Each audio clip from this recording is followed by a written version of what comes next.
So thank you all so much for being here today. I'm really excited to present to you all and have a little conversation. We're gonna have a little bit of fun too. But this is our presentation on Afro-Indigenous histories and identity. This is just kind of a brief overview of what I'll be talking about today. I'm going to give you some general background about Native and Afro-Native people. I'm going to share some Afro-Native history, some ways to support Afro-Native relatives, and then also some trivia. I also identify as Afro-Native, so the way that I discuss, the way that I share, often involves storytelling involved. So I'll be talking about my own family history, my own tribe, and things like that.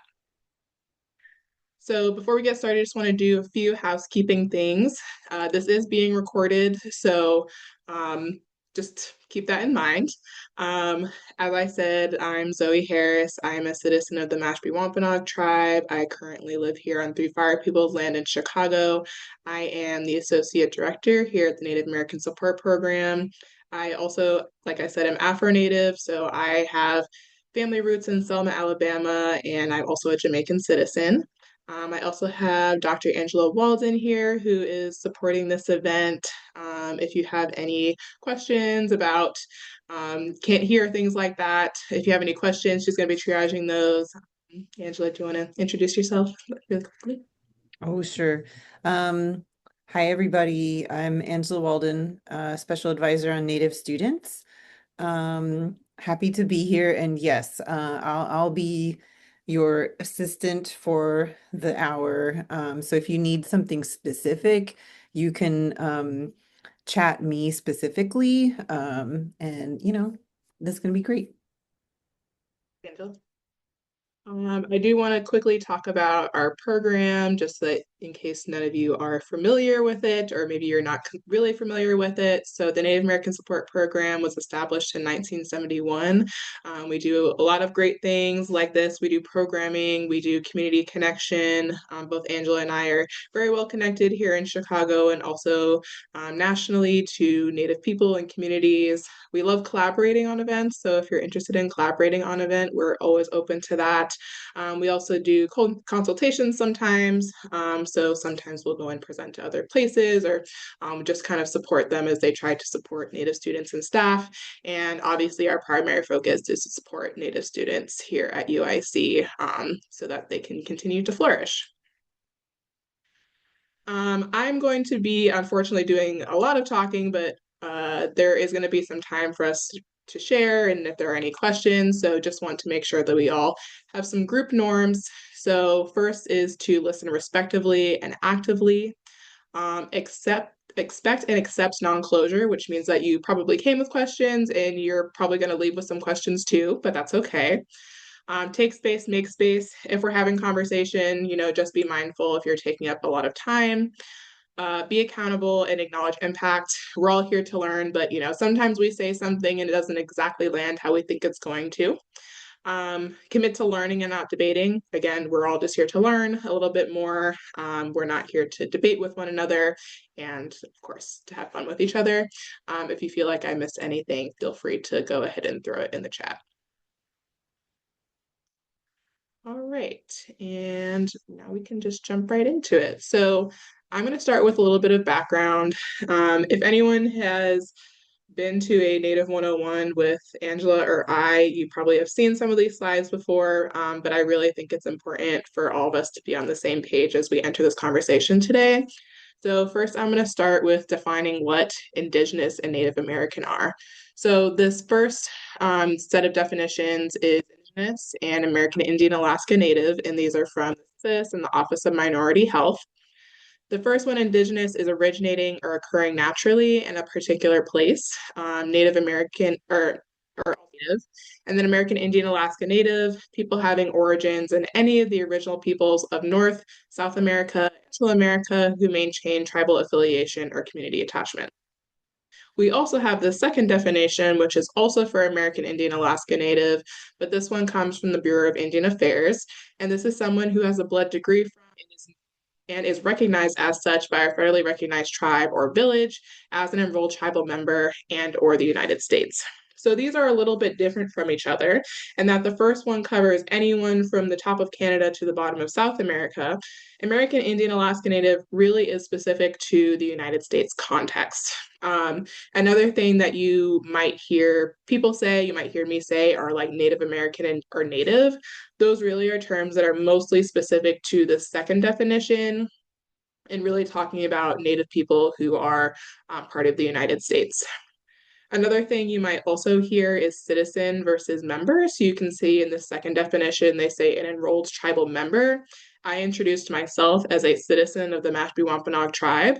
They mean the same thing, but essentially what the difference is that when I say I'm a citizen, I really am trying to assert my sovereignty as a Wampanoag person. Just like being a citizen of the United States, I vote in elections, I have culture, there's language, there's a lot that goes into the word of citizenship, and also really just showing that we have a government to government relationship with the United States government. So, kind of a brief overview of these different definitions. And as I talk, I'll talk about how these definitions have a different impact on what we're talking about. So there are Afro-Indigenous people everywhere in the world. There are so many people who have mixed lineages of the indigenous people of that place and also with the African continent. Um, I will not be talking about that context today. I will really be focusing on Afro-Native people here in the United States. A, because that's what my lived experience is in, so I can share a little bit more of those nuances. And also, that's just not what the background and the information that I'm able to share with you. But there are Afro-Indigenous people everywhere. To that end, if you have never used this map before, I think it's a really good starting point for understanding what land you're on, the people that are around you. So this is native-land.ca. You can see that this is just here in the United States, but you can put in any address in the world, and they've done a really good job of trying to link to the people who are currently stewarding land, have historically stewarded land. And I would say, again, if you've never thought about that at all, this is a really good starting point for you. Thinking about what does the population of Native people look like, um, there are about 9.7 million people who identify as American Indian or Alaska Native alone or in combination with another racial or ethnic group as of the 2020 census. And this makes up about 3% of the population. This is a dramatic jump from the 2010 census, which had about 5.2 million people that identified as AIAN. And the reason for this is not because there was a large population boom, it's because they changed the definition for American Indian Alaska Native. So it used to be that more restrictive one, which was really just for federally recognized tribal members. But then when they expanded it again to include Canada and South America, it really drastically increased the amount of people that were included in that. We also have Native Hawaiians. There are about 1.6 million people who are Native Hawaiian as of 2020, and these are people that are not included in the AIN category. In terms of thinking about where people are, most Native people actually live outside of their tribal lands. So about 87% of people don't live on tribal lands, which makes sense because only about half of tribes even have reservation land, and about 60% of people live in urban areas. There are 575 federally recognized tribes here in the United States and about 60 state recognized tribes. And again, these all have different implications for the kind of government to government relationships that we see.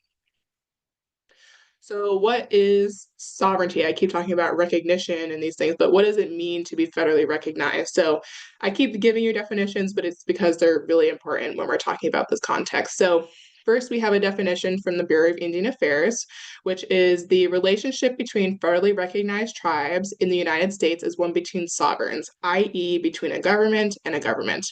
The government to government principle, which is grounded in the United States Constitution, has helped to shape the long history of relations between the federal government and these tribal nations. And then we have federal recognition, which is also called federal acknowledgement.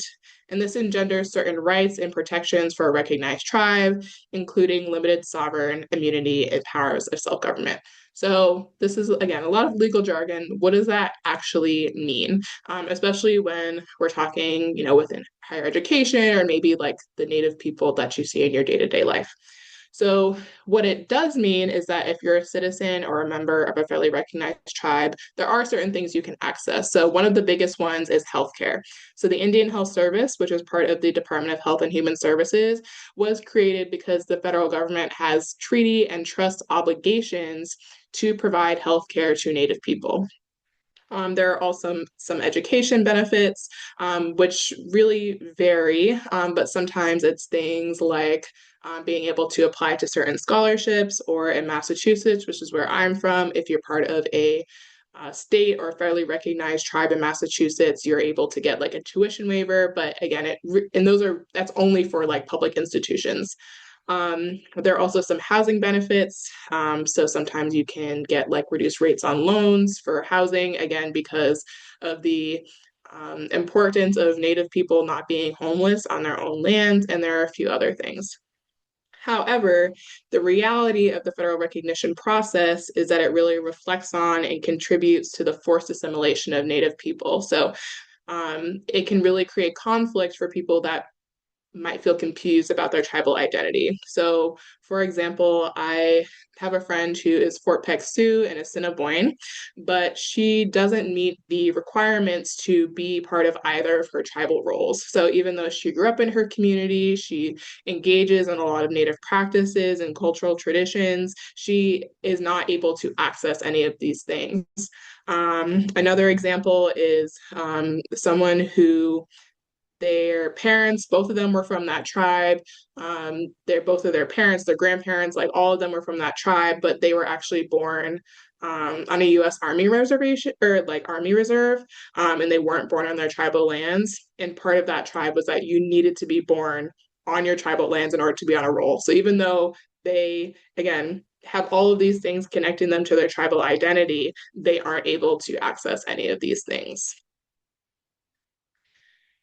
Another kind of nuance that I want to talk about is what it means to be an urban native. So, as I said, a lot of native people, most native people do not live on their tribal lands, and many of them live in urban places. And there are a lot of different reasons for that. So, we have long term residents. So, these are just sometimes residents that have lived in cities for a really long time. And these are people that have traditionally owned the land that like urban native centers are based on. We also have forced residents, and these are people who were forced to relocate during the 1950s. There was something called the Indian Relocation Act, and people were told that if you go to Boston, you go to Chicago, you go to San Francisco, Los Angeles, you have certain job opportunities. But really, what it was doing is it was removing people from their communities and making or trying to assimilate them into more American culture. We have permanent residents. So these are people who have permanently moved for one reason or another. And then also medium and short term residents. So people that might just move for a little while but don't intend to stay there long term. So here at UIC, we see a lot of short term residents in terms of the students that come here. But we also have plenty of Native students where their families have just been here because they were relocated and they are just people who are native to Chicago and they're also Chicago natives. All right, now we're going to transition a little bit into talking about intersectionality, especially when we're talking about Afro-Native people.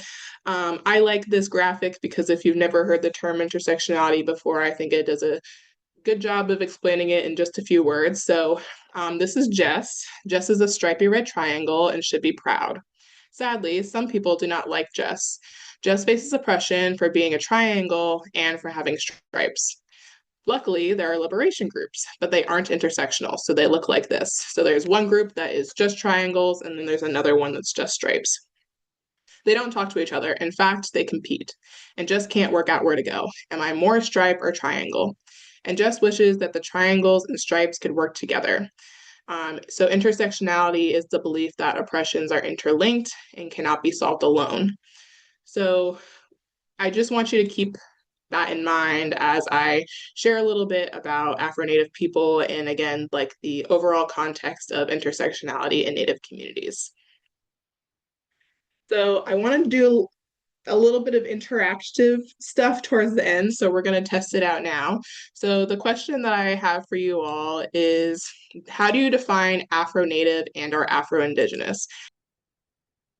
There are no wrong answers. And also, if you all are afraid to put something in the chat, that is perfectly okay too. As you probably just saw, I will um, share a video with you shortly. Let me try this one more time.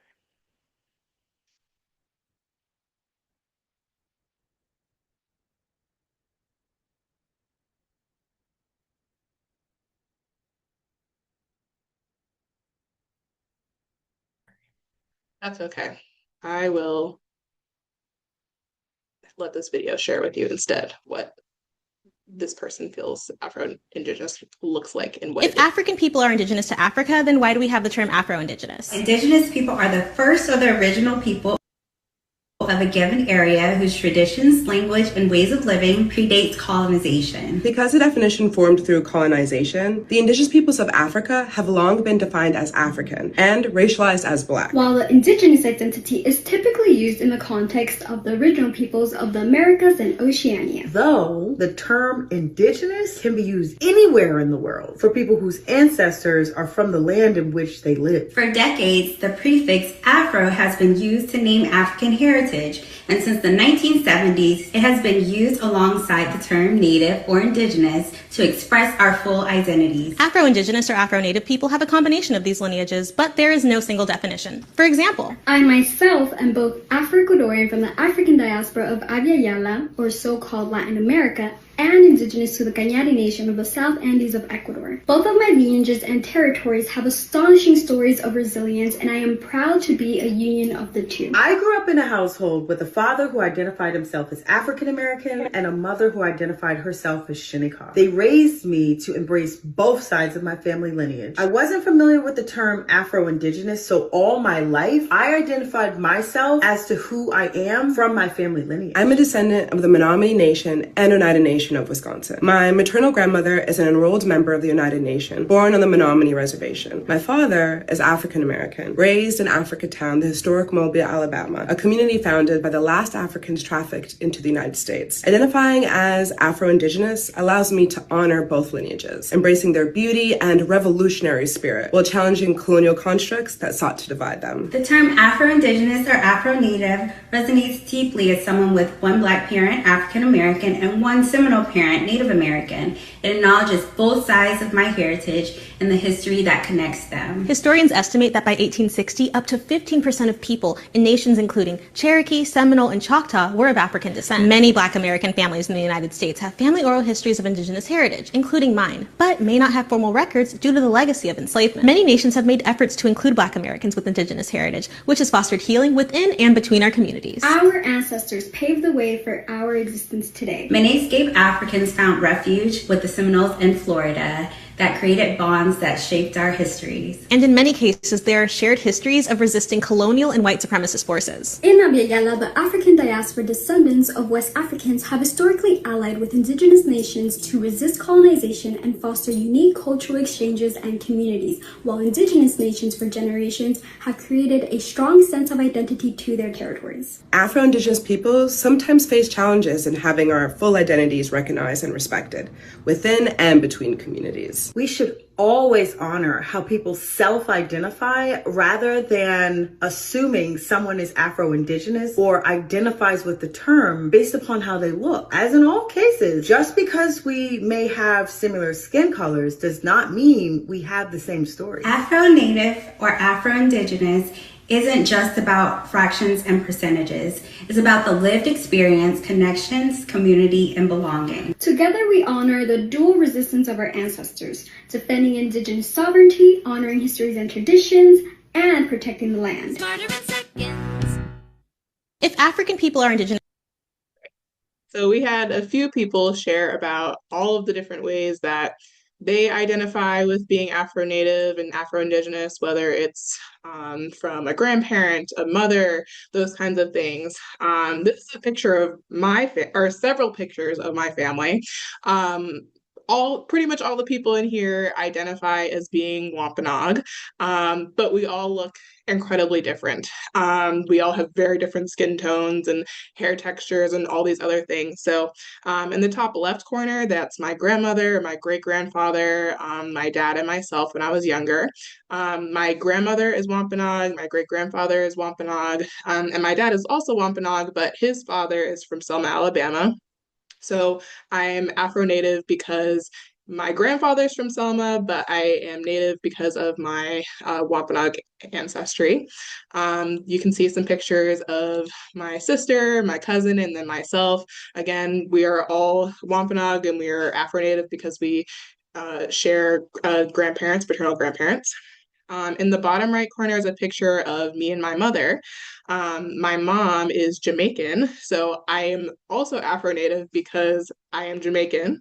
But then we also have this picture in the bottom left corner here.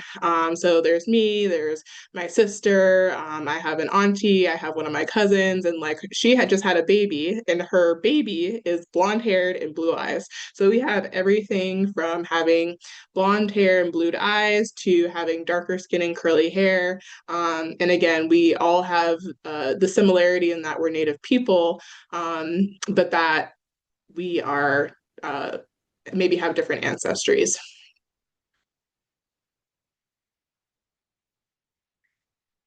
So I kind of want to, again, share a little bit about myself and how Afro-Native identity connects to me by sharing a little bit about my people. So over 12,000 years ago, we have Wampanoag people inhabiting what is now present-day Massachusetts, Rhode Island. Fast forward about 12,000 years and some change, we have the first enslaved Africans that are brought to what is now present-day Haiti. Then, in about 1619, we have the first enslaved Africans arrive in what is now present-day Virginia. And around the same time, we have pilgrims arriving in Wampanoag land in Plymouth, Massachusetts. So if you've ever heard about Plymouth Rock, that's where it is in Massachusetts.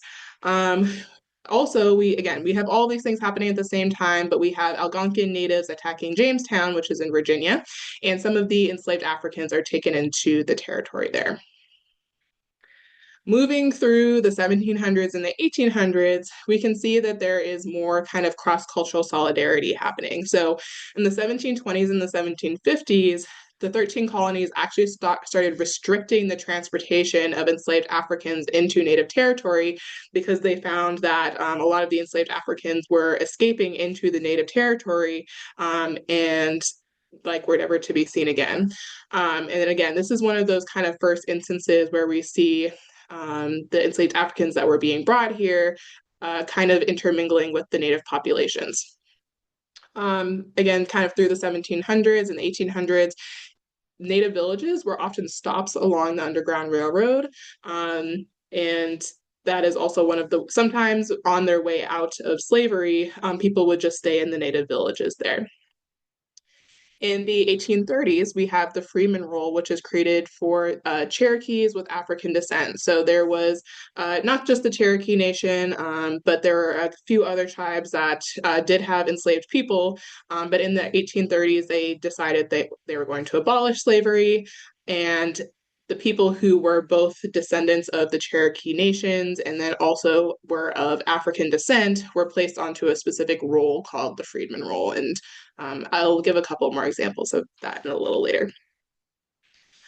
We continue to kind of see this like intermingling between Native people and African Americans in the as early as the 1850s. You can see notes of marriages of Negroes to Indians, and we have several instances of Black Native people being involved in the Civil War. Kind of moving into the present, in 1914 to 1916, Mashpee Wampanoag children were actually being sent to the Carlisle Indian School. You can read a lot about Indian boarding schools, both here and also in Canada. One of the more well-known ones was the Carlisle Indian School. And while sometimes there is a preconception that this was mostly for certain tribes, it affected every single tribe. As far east as Massachusetts and West California, there were children who were being sent to Indian boarding schools. In 1924 is where Native Americans are granted citizenship. So I just showed you a picture of my family and of my great grandfather. My great grandfather was alive when Native people were granted citizenship in the United States. Someone who I met, who I know, who I loved in my lifetime, was alive when Native people were granted citizenship. In 1976, Mashpee files a land claim in federal court. So there, Mashpee has a very interesting history compared to other types of tribes because we became what's known as a praying town. So rather than trying to uh, convert a bunch of Native people, well, first Native people English, and then teach the Native people about Christianity, a lot of them decided let's not go through the trouble of English. Let's just teach them about Christianity in the Wampanoag language. And that actually ended up being advantageous for my people because that meant that the people got to stay there. We got to become a praying town. So people weren't removed from their lands. They got to stay on their land. But around the 1970s, this town of Mashpee told these people that had been living there for millennia, hey, you haven't been paying taxes on your land. You need to get out of here, pretty much. So the Mashpee Wampanoag tribe ended up suing to say, what do you mean we haven't been paying for our land? Like, this has always been our land. There's nothing to pay for. Like, the land is ours and we are the land. So they ended up suing, and while many Wampanoag people end up losing their homes, that is how we ended up kind of getting some reservation land. In 2007 is when Mashpee became a federally recognized tribe. So in my lifetime, my tribe became federally recognized. And I say this to say that, there are almost 600 federally recognized tribes, and it is not a process that is easy. It's not a process that is taken on lightly. This has only happened within the past 19 years. And a lot of that has to do with the fact that a lot of Mashpee people, a lot of Wampanoag people, and really a lot of people from the New England area look like me. They're a little bit darker because of these past things that I talked about, because we were stops on the Underground Railroad, because we have this longer sustained history with colonization. As early as the 1600s, there are enslaved Africans that are interacting with Wampanoag people. We were also whalers. So because of that, sometimes the men would go off to whale and they would just never come home. So that means that sometimes you have to marry somebody else. But there are so many different reasons why we look the way that we look, but that doesn't make us any less native. That doesn't make us any less Wampanoag. But you can see the questions of that when in 2020, which again was very recently, the first Trump administration revoked reservation status of the Mashpee tribe. And what that means is, when we talked about sovereignty, when tribes have land, they say this is our land and this we can do whatever we want to do with it. So example that a lot of people ask about is like casino. So how is it that a tribe can have a casino, but the entire state says that gambling is illegal? It's because that is their land. So that means that they get to say whatever it is that they want to do with that land is what they're going to do. So Mashpee had land that was in trust. It was going to be used for casino. And the Trump administration decided that that land was no longer going to be reservation land, which had implications for the tribe, but it also had huge implications for if it ended up being that decision stayed, it would have huge implications across Indian country, because that would mean that land that a tribe maybe bought back, or land that they had put into trust, that the federal government could come back and say, oh, actually, it wasn't your land and you can't have it. So this also went to the Supreme Court. And again, Mashpee ended up winning. So our land was not taken from us, but the sustained colonization, like these are things that didn't go away. They continue to be present here in the United States. So this quote is actually from Donald Trump, and think I have time, so I'll share the clip. But the clip is, "They don't look like Indians to me, and they don't look like Indians to Indians." So I'm going to stop sharing my screen really quickly and I'm going to play this clip for you all. Have an apology. Thank you, sir. And then you went on to, is this you discussing Indian blood? We're going to judge people by whether they have Indian blood, whether they're qualified to run a gaming casino or not? That probably is me, absolutely. Because I'll tell you what, if you look at some of the reservations that you've approved, you, sir, in your great wisdom have approved, I will tell you right now, they don't look like Indians to me, and they don't look like the Indians. Now, maybe we say politically correct or not politically correct. They don't look like Indians to me, and they don't look like Indians to Indians. And a lot of people are laughing at it, and you're telling how tough it is, how rough it is to get approved. Well, you go up to Connecticut, and you look. Now, they don't look like Indians to me, sir. Thank God that's not the test of whether or not people have rights in this country or not, whether or not they pass your look test. Depends whether or not you're approving it, sir. No, it's not a question whether I'm approving it. It's not a question whether I'm approving it. Mr. Trump, you know in the history of this country where we've heard this discussion before, they don't look Jewish to me. Oh, really? They don't look Indian to me. They don't look Italian to me. Mm-hmm. And that was a test for whether people could go into business or not go into business, whether they could get a bank loan. You're too black. You're not black enough. I want to find out. Well, then why you're approving for Indian? Why don't you approve it for everybody then, sir? If your case is non-discriminatory, why don't you approve for everybody? You're saying. Anyway, we don't have to keep watching this. I think I have illustrated my point, but the Mashantucket Pequot are very similar to the Mashpee Wampanoag in that they also had the sustained history of colonization. They're what's known as a first contact tribe, which again means that they look a little bit darker. But you see in this clip, which was in the 1990s, as you could probably tell from the video work, is because of the sustained history, and it's because they don't like Indians to him. But what does a Native person look like? I showed you a picture of my family. Would you say that any of us in that picture looked like what you think a Native person does or does not look like? That's just something maybe to reflect on. So, like I said, this is actually the Census Bureau, the ACS, so not the census. The number is a little bit different. But about 9 million people identified as Native in the 2023 ACS, and more than half of the people that identified with being American Indian Alaska Native also identified with being another racial or ethnic category. This is specifically the people who identified with being Native and some other category, or specifically with being Black and then maybe something else. So you have about 10% of all Native people that also identify with being Black or African American.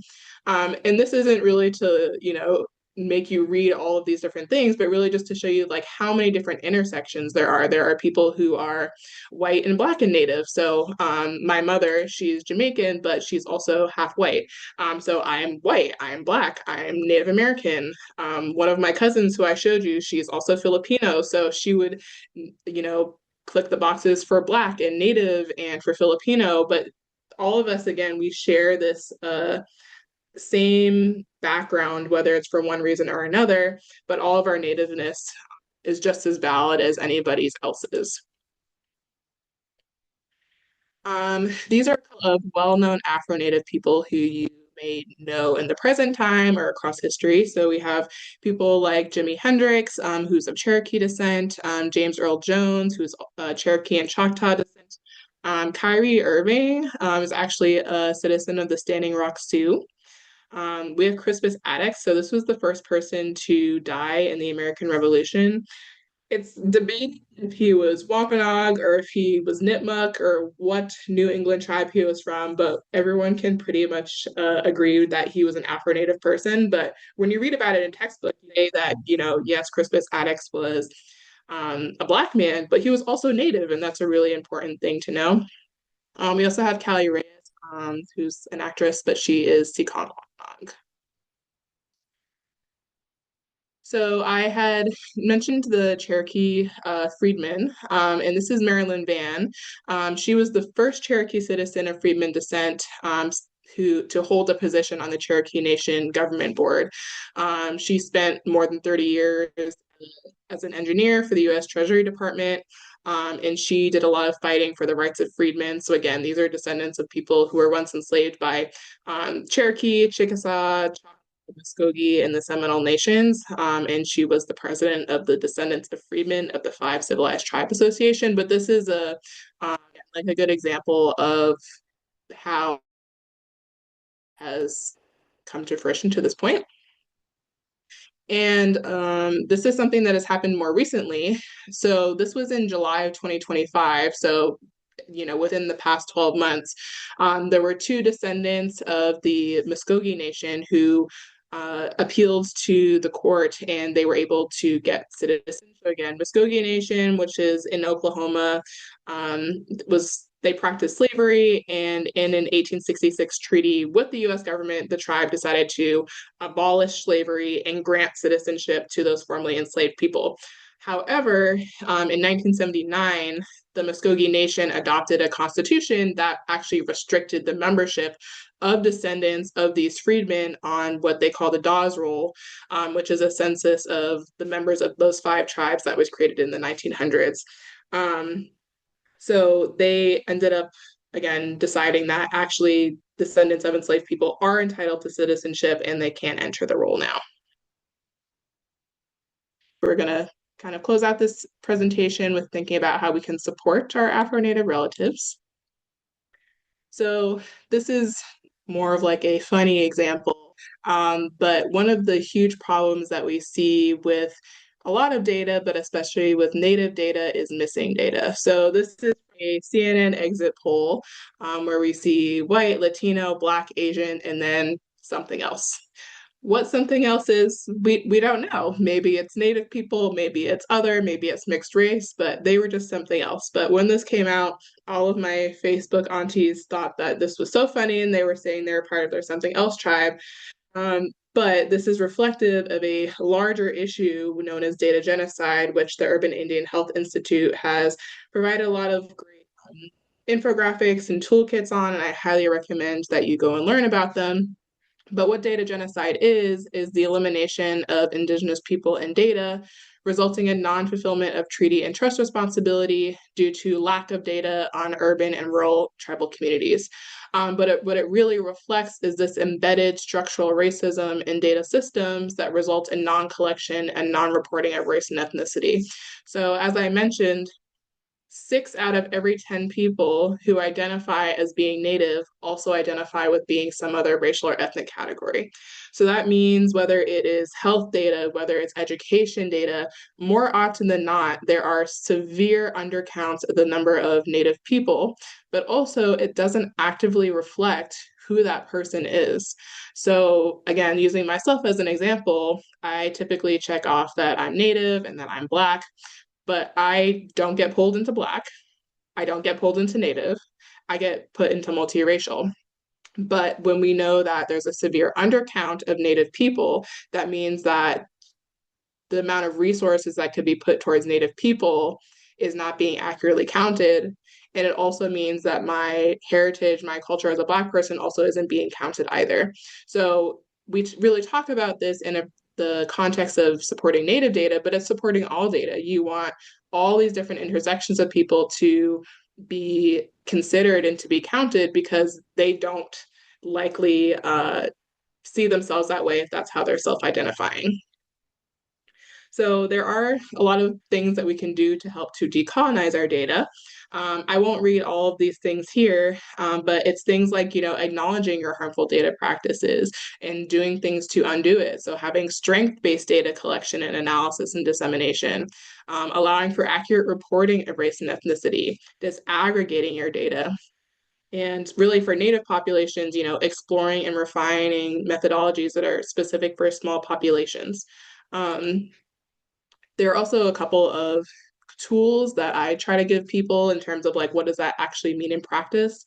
So like using clear definitions. So do you know when you're doing research, when you're looking at the number of students that you have, when they say Native American, when they say American Indian Alaska Native, do the people know what they're saying.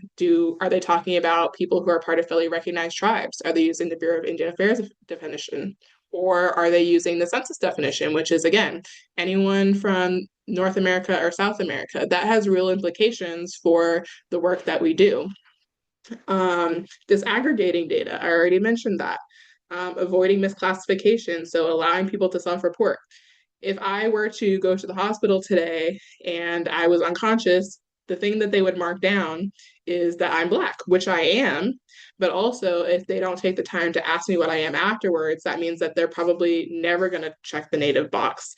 So I will never be correctly classified into either of those groups. You can include Native people, no matter the sample size, whether it's just a note saying, there were a couple of Native people, but because of this, like we weren't able to run analysis, but these are the things we did to make sure we could include Native people, like things like that are helpful. Working with Native people and organizations, and remembering that no one Native person has the same point of view, no one woman, Black person, like no one has the same point of view. And especially for Native work, we all have very different perspectives. Again, there are almost 600 federally recognized tribes, and we all have our own way of seeing the world. So it's really important to get information from multiple people. Always act like there's a Native person in the room or in your data set. I can't tell you how many times that I've had something slightly inappropriate said, like, oh, we should go and powwow after this, because they didn't know that I was Native, and then after the fact they apologized.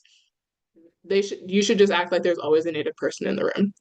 And then lastly is embracing different types of data and learning and knowledge. We think about, using statistics and interviews and things like that, but there are so many different ways that we can learn from people and the world, and those are all part of like decolonizing our work and the work that we do. To the point of learning from other people, these are just a few different books, artwork, podcasts that you can listen to about people's experiences. Some of them are more historical, but things like Cherokee Rose, Black Indians, A Hidden Heritage. There are some other resources that aren't on here, but this is just one of them. For people who maybe are interested in learning a little bit more about Indigenous methodologies and like how people see the world, especially in an education context, I usually recommend this book by Margaret Kovac, Indigenous Methodologies, especially because it has like discussion questions at the end of each question or each section. So I find it to be a very helpful tool for people. These are just a few more resources on decolonizing data, data governance, things about ethical research with Native populations, and again, really more things that speak to what I talked about in terms of like how do we actually support Native people, specifically Afro-Native people or people who live at these intersections. As we come to a close, so again, after you may have heard this, maybe you have some family history, or maybe you just kind of know that maybe you have some Native ancestry. These are some tips that I give to people. So as I mentioned earlier, enrollment really is different from tribe to tribe. Trying to be a citizen of the Wampanoag tribe is different from Pequot, which is different from Navajo, just like being a citizen of the United States is different from being a citizen of Mexico or Canada. All the requirements are very different. So you will need to identify and work with the tribe you are affiliated with or believe that you are affiliated with. While storytelling, while oral tradition are very important to Native community and how we understand relationships with each other. Unfortunately, stories and things like that are not enough to get enrollment into a tribe. You do need to provide documentation like vital statistics, family trees, birth certificates, Bibles, like those are things that will be necessary if you decide to go down this road. To this point, you need to do your research. Tribal enrollment offices get calls every single day. And that means that they can't and probably won't help you with doing your individual research. So you just need to take the time to, talk to your family members, go to archives, those kinds of things. And I think these last three kind of all go together with, being realistic and being cautious. For people who didn't grow up in those communities, sometimes it can take years, decades to get enrollment, and sometimes you don't get enrolled at all. So it's important to be patient, understanding, not just with yourself, but also with the people that you meet along the way, whether it's the librarian, whether it's the tribal enrollment person. It is valid to feel conflicted and frustrated, but patience and understanding and being respectful is really paramount. And also, even if you find that you don't have any Native ancestry, the process of going through and understanding your family history, maybe it gives you an excuse to talk to a cousin that you never talked to. Like, hey, I heard this story from so and so. Can we talk more about it? The process of going through it in and of itself, you can learn a lot about yourself and where you come from. The last thing that I'll add is this link on the bottom. It's for the Bureau of Indian Affairs on tracing Native ancestry. They have some good tips and resources on there if that's something that you want to pursue. And I'm going to share one more video before we flip out. Hey there, here is our latest question. Dear Auntie, I am 1/8 Native and 7/8 Black. I'm also an enrolled member of my nation, but I visually appear Black. My relatives are not very welcoming of me or my gram, who is 1/2. I guess my question is my blood quantum so low that I shouldn't identify myself as Native? Well, thank you for writing in. Identity is a question that we have all faced, whether we are aware of it or not, especially if we're from different cultures. To make it even more complicated, Natives have been asked to prove our nativeness as a result of colonialism. Blood quantum laws came about so that the U.S. government could withhold benefits like land or money from the sales of land. In contrast, Black Americans had the one-drop rule, meaning that if you had 1 drop of Black blood, you were considered to be Black. So this was also created to exclude and segregate people. Native identity also has the added barrier of lateral oppression, keeping each other down. So these tactics were used to try and destroy our culture by Indian agents who moved onto the reservations. Their master plan was to create dissension, competition, and jealousy by deliberately withholding food and resources, ensuring that there wasn't enough for everybody. So what do you think this created? When you think about how you're treated because of your race or your ethnicity, remember where it came from. It came from a very deep and dark place by some to deliberately destroy our culture. It was intentional. It was deliberate. It has stuck with some, but it did not come from us. So don't let it stick with you. Your ancestors are listening. They're listening to you. Ask them for help. Ask them for healing for your family, my family, our communities, and our people. One of the hardest things that you can do is to wish for peace and happiness for those who have hurt you. Find your power, find your growth, and find your freedom in this. Thank you for writing in. Take care. All right. Because it didn't work earlier, that means we can't do trivia, and also we're at time, but you'll just have to take my word that it would have been really fun and you would have learned some cool stuff. So we'll just have to do it some other time. Yeah, thank you all so much for being here. Again, we're a little bit over time, but appreciate you all. And if you would like, feel free to send us some feedback. We're always interested to make sure that our presentations are reflective and helpful. So thanks for coming.